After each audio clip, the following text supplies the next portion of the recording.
Hello dear students, मैं हूं किरण डिल, असिस्टेंट प्रोफेसर इन फिज़िक्स और अभी मैं राजकीय कन्या महाविद्यालय 12 में कार्यरत हूं।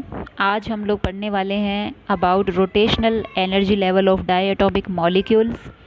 और रोटेशनल एनर्जी का जो एनर्जी एक्सप्रेशन है वो हमने निकाला ही था, ER is equal to h²/2i(J+1), जहाँ पर J जो है वो है घूर्णन क्वांटम संख्या जिसका मान 0 या धनात्मक होता है। ठीक है। और जो डायटॉमिक मॉलिक्यूल्स होते हैं वो एक दूसरे से नियत दूरी पर व्यवस्थित होते हैं। जैसे HCl का एक एग्जांपल लें, ठीक है, तो वे एक दूसरे से नियत दूरी पर बने रहते हैं और इनके जो ऊर्जा स्तर होते हैं और वो जो होते हैं रिजिड रोटेटर के एनर्जी लेवल्स के समान ही होते हैं। तो EJ को हम लिख सकते हैं h²/2i(J+1). यहाँ पे I जड़त्व आघूर्ण है और J क्या है, घूर्णन क्वांटम संख्या 0 1 2 3। तो जब हम लोग यहाँ पे इस फॉर्मूले में वैल्यू रखते हैं तो J बराबर 0 रखने पर E जो ग्राउंड लेवल की एनर्जी आती है E0 वो क्या है, 0। जब J बराबर 1 रखते हैं तो ये 1 और ये 2 से 2 गया तो h²/i। इसी तरीके से 2 रखने पर 2 × 3, 2 से 2 गया 3 तो 3h²/i।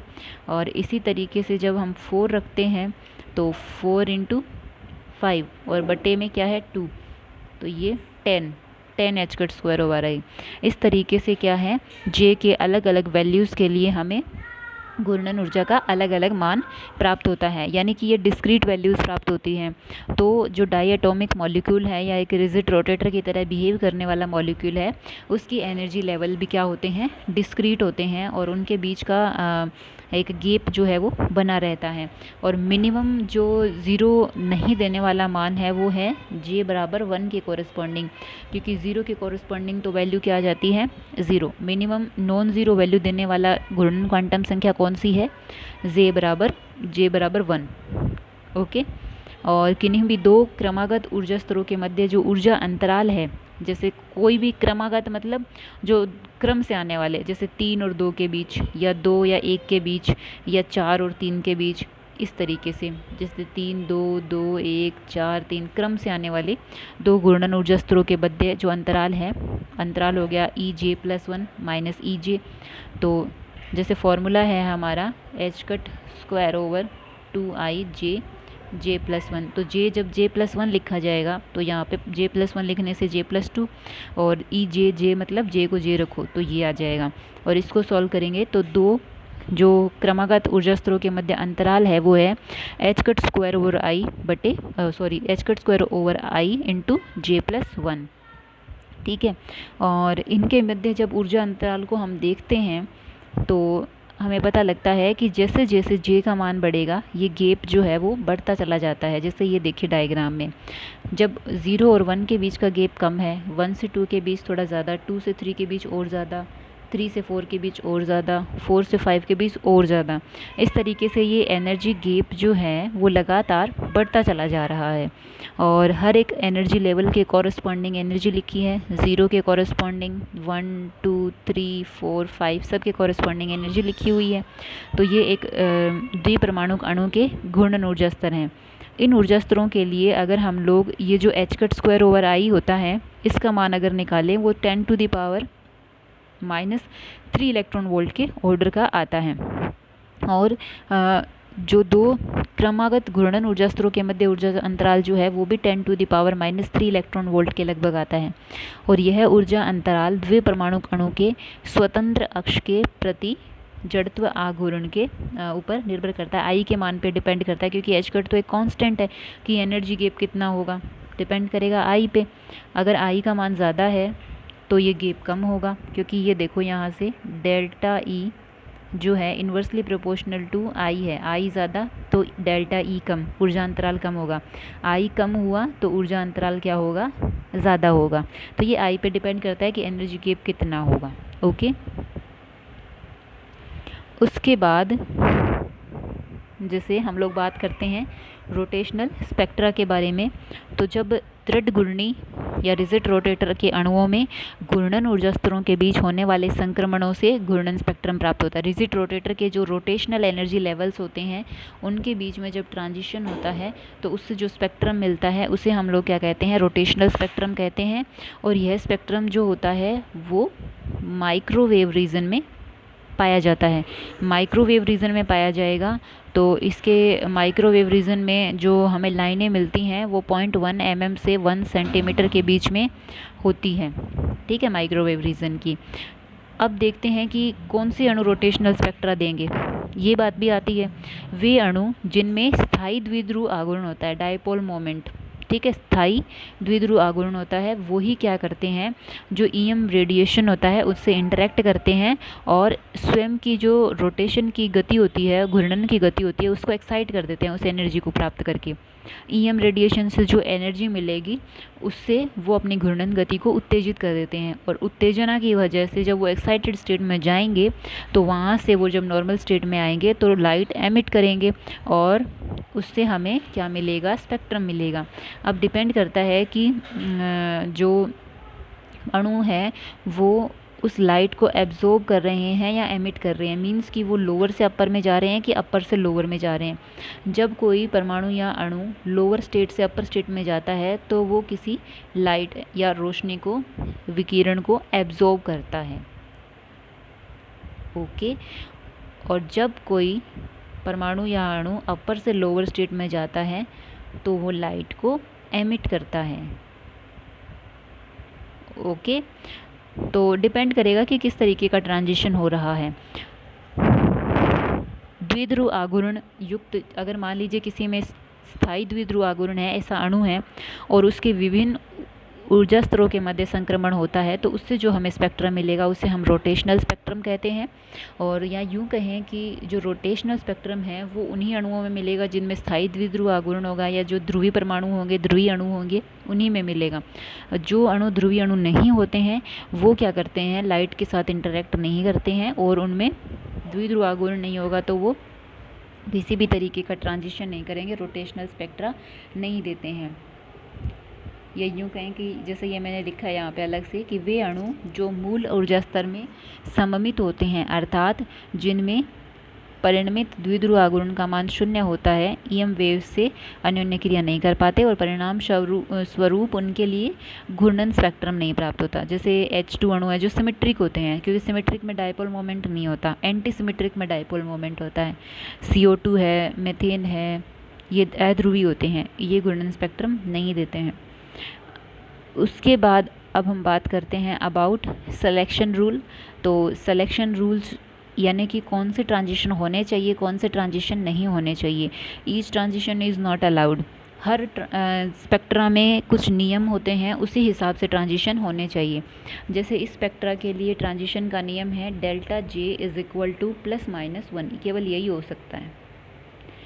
+1 का मतलब होता है कि संक्रमण, फोटोन ऊर्जा के अवशोषण, यानी कि यहाँ जैसे J बराबर 0 पे कोई अणु परमाणु है, आया, फोटोन अवशोषण किया और J बराबर 1 पे चला गया तो डेल्टा J क्या आ गया, 1 - 0 इज़ इक्वल टू 1। अवशोषण से ये संक्रमण हुआ। इसी तरीके से अगर -1 है तो संक्रमण फोटोन ऊर्जा के उत्सर्जन। -1 का मतलब जैसे J बराबर 1 में कोई बैठा है और वो J बराबर 1 में बैठा है और J बराबर 2 जो है नीचे वाला उसमें जाता है तो ऐसा होगा, तो डेल्टा J बराबर क्या आ जाएगा, -1। ये तो ये वाला ट्रांजिशन भी एमिशन से होगा लाइट की, है ना। तो इसमें क्या है, अवशोषण और उत्सर्जन से रिलेटेड जो डेल्टा J +1 और -1 है ना, उसी का ट्रांजिशन जो है वो अलाउड है, बाकी नहीं अलाउड होगा। जैसे डेल्टा J का मान कहीं 2 आ रहा है, यानी कि यूँ कहें कि कोई मान लीजिए J बराबर 2 में बैठा है और वो J बराबर 0 में आना चाहे तो this transition is not allowed, ये नहीं हो सकता, ओके। तो ये सिलेक्शन रूल्स होते हैं और जिन्हें हम वर्ण नियम भी कहते हैं। घूर्णन वर्णक्रम अवशोषण वर्णक्रम प्रकृति का होता है, अर्थात जब अणु J घूर्णन क्वांटम संख्या वाले निम्न ऊर्जा स्तर से J+1 घूर्णन क्वांटम संख्या वाले उच्च ऊर्जा स्तर में संक्रमण करता है तो फोटोन का अवशोषण होता है और घूर्णन स्पेक्ट्रम उत्पन्न होता है। ये मोस्ट ऑफ द टाइम व्यावहारिक रूप से अवशोषण प्रकृति का होता है, अवशोषण से। तो अवशोषित जो फोटोन है उसकी ऊर्जा क्या है, डेल्टा ई। क्योंकि जब फोटोन का अवशोषण होगा तो दोनों, कौन से फोटोन का अवशोषण होगा, जो दोनों ऊर्जा स्तरों के ऊर्जा अंतराल के बराबर ऊर्जा के बराबर आएगा। या यूँ कहें कि अगर ऊपर वाले की ऊर्जा E2 नीचे वाले की E1 है तो E2 माइनस E1 ऊर्जा लेकर के जो फोटोन आएगा वही एब्जॉर्ब करने से काम बनेगा। तो delta E is equal to EJ+1 minus EJ। तो उसी तरीके से +1 और -1 का जो डिफरेंस है वो h cut square over I into J+1 के बराबर होता है। और अवशोषित जो फोटोन है उसकी जो आवृत्ति है वो है nu is equal to del E over H।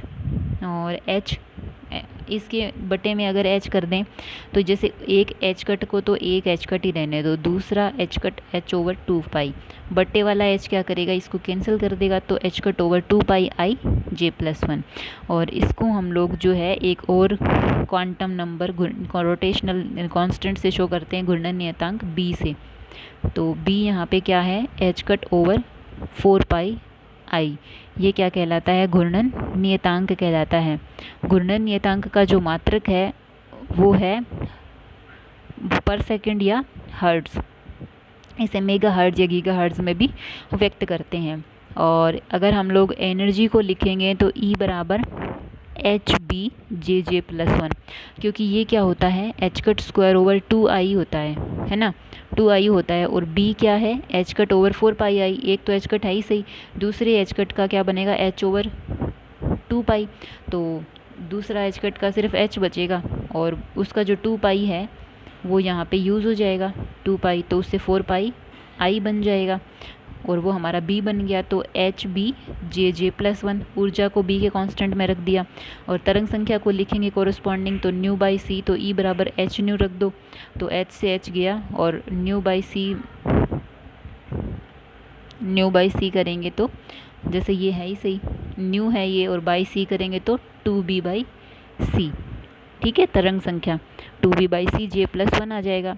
अगर हम लोग रोटेशनल स्पेक्ट्रा को देखें तो रोटेशनल स्पेक्ट्रा में क्या होता है कि सभी स्पेक्ट्रमी रेखाएं जो हैं उनके बीच का जो अंतराल है वो 2B, 4B, 6B कुछ इस तरीके से बढ़ता जाता है। जैसे हमने ऊपर देखा था ना, रोटेशनल स्पेक्ट्रा एनर्जी गैप जो है वो बढ़ता जा रहा था, इस तरीके से जाएंगे तो इधर देखो, जैसे ये वही तो है, ये रोटेशनल स्पेक्ट्रा, एनर्जी गैप बढ़ता जा रहा है। तो इस स्पेक्ट्रम में जो लाइनें मिलती हैं ना, इन लाइनों के बीच का गैप जो है वो समान होता है और वो 2B के बराबर होता है।